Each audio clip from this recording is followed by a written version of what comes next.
Salut à tous, c'est Sblerky, et après avoir discuté d'Android sur Switch dans ma dernière vidéo, aujourd'hui je vais vous apprendre à mettre ça en place. Si vous avez des questions sur les performances d'Android ou sur ce qu'on peut faire avec, allez d'abord regarder cette vidéo, car j'aborde beaucoup de points dedans et je me répéterai pas ici. Le lien s'affiche en haut à droite. Comme vous vous en doutez, il y a plusieurs prérequis pour faire tourner Android sur votre Switch. Tout d'abord, il va vous falloir une Switch compatible avec la faille du mode RCM, ou alors une Switch compatible avec Pegascape. Vous commencez à avoir l'habitude, mais je vais quand même faire un petit rappel pour les trois du fond qui n'écoutaient pas. Pour faire simple, votre Switch est compatible avec la faille du mode RCM si elle a été produite avant juin 2018. Si vous n'êtes pas sûr de l'origine de votre console, je vais vous mettre en description le lien d'un site qui va vérifier ça pour vous. Il suffit d'entrer le numéro de série de votre console sur le site, et si le voyant est vert, alors c'est bon, vous pouvez suivre ce tuto. En ce qui concerne Pegascape, c'est une méthode créée pour hacker les Switch qui ne sont pas compatibles avec la faille du mode RCM. Le seul petit souci, c'est que ça fonctionne seulement avec les Switch en version 4.1 ou inférieure. Donc si vous avez fait ne serait-ce qu'une mise à jour de la console dans l'année qui vient de passer,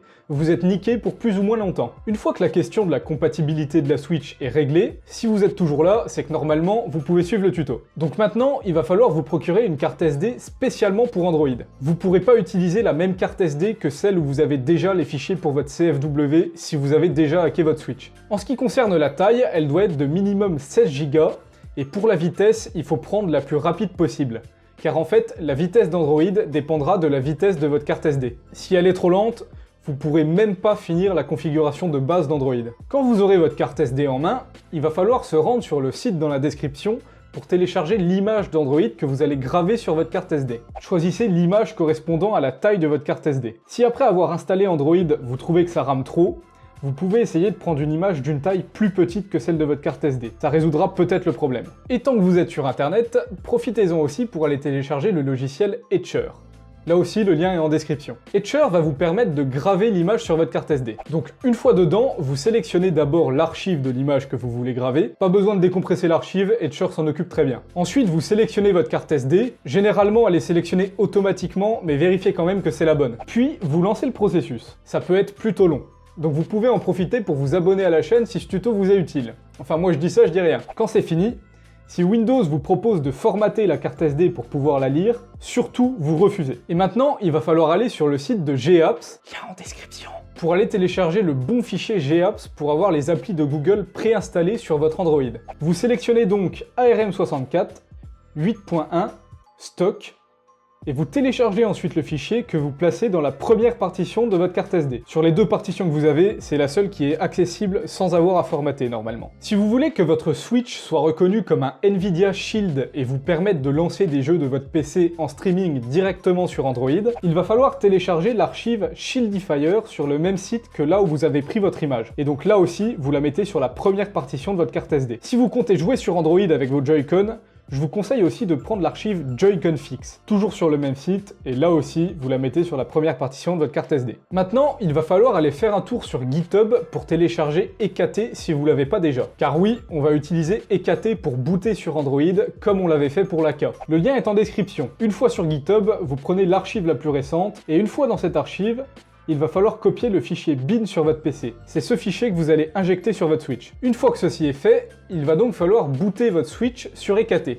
Du coup, si vous utilisez Pegascape, vous avez l'habitude, il suffit de booter dessus comme si vous lanciez un payload normal. Je vais pas m'attarder sur cette méthode, je vous laisse chercher sur internet comment faire si c'est la première fois que vous hackez votre Switch, parce que sinon je m'en sors pas. Et pour ceux d'entre vous qui ont une Switch compatible avec la faille du mode RCM, je vous renvoie à ces deux vidéos à ces timecodes pour avoir une explication détaillée de l'utilisation du mode RCM. J'y explique comment mettre la console dans ce mode grâce à un jig, et comment injecter un payload avec le logiciel Tegra RCM GUI. Donc une fois que vous avez réussi cette étape et que vous avez lancé EKT sur votre console, si vous utilisez Pegascape, il va maintenant falloir changer de carte SD. Vous mettez celle d'Android à la place de celle de votre CFW. Et pour les autres, votre carte SD devrait déjà être dans votre console si vous avez bien suivi mes explications dans ces deux tutos. Quand vous êtes sur l'écran d'accueil d'EKT, il faut aller dans More Configs, puis vous appuyez sur Android, et à ce moment-là, vous maintenez le bouton Volume Plus de votre Switch jusqu'à ce que vous arriviez sur le menu de Recovery d'Android. Une fois sur le menu de TWRP, faites glisser le curseur pour avoir accès au menu principal, puis, avant toute chose, allez faire un tour dans Mount et vous cochez la case Système. puis vous retournez sur le menu principal. Vous allez dans Install, vous faites Select Storage pour sélectionner la carte SD, et ici vous retrouverez tous vos zips téléchargés précédemment. Donc il faut les installer.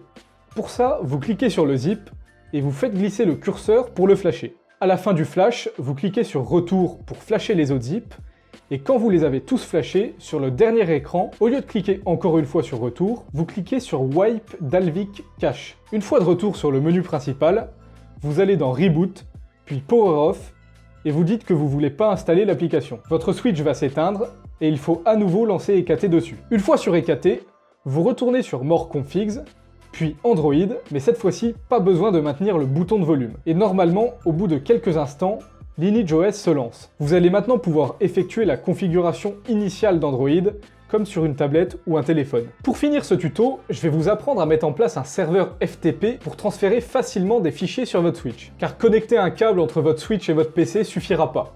Ce sera pas aussi facile que pour une vraie tablette Android. Donc pour installer ce serveur FTP, j'utilise l'application gratuite FTP Serveur Wi-Fi. Avant de lancer le serveur, je fais en sorte que mon téléphone soit connecté au même Wi-Fi que mon PC. Puis je clique sur Démarrer, le serveur se lance et plein d'informations s'affichent. Maintenant, il faut aller sur votre PC dans l'explorateur de fichiers Windows. Vous faites clic droit sur ce PC, puis ajouter un emplacement réseau. Vous validez les premières fenêtres jusqu'à ce qu'il vous demande de rentrer une adresse. Ici, il va falloir rentrer l'adresse que vous voyez sur l'application de votre Switch. Puis vous faites suivant et vous faites attention à ce que la case Ouvrir une session anonyme soit bien décochée. En nom d'utilisateur, vous rentrez Android tout en minuscules et vous validez. Ensuite, vous pouvez choisir le nom de votre emplacement réseau. Puis vous terminez la configuration et une fenêtre devrait s'ouvrir vous demandant le mot de passe pour la connexion. Ici aussi, vous rentrez Android tout en minuscules et c'est bon. Vous avez accès aux fichiers de votre Switch et vous pouvez transférer ce que vous voulez. À partir de là, vous pouvez installer Dolphin, transférer quelques ROM de GameCube via FTP et commencer à émuler tout ça sans souci. Pour rappel, les Joy-Con s'appairent très facilement à la Switch. Il suffit d'aller dans les paramètres Bluetooth, puis d'appuyer sur le bouton de synchronisation des Joy-Con pour qu'ils soient détectés par la Switch. Voilà, c'est tout pour ce tuto. Comme toujours, si vous rencontrez des difficultés ou si vous avez besoin d'aide, n'hésitez pas à venir sur mon serveur Discord, le lien est dans la description. Si la vidéo vous a plu et que vous en voulez d'autres, laissez un pouce bleu, abonnez-vous à la chaîne si c'est pas déjà fait, et sur ce, portez-vous bien et à la prochaine pour une nouvelle vidéo.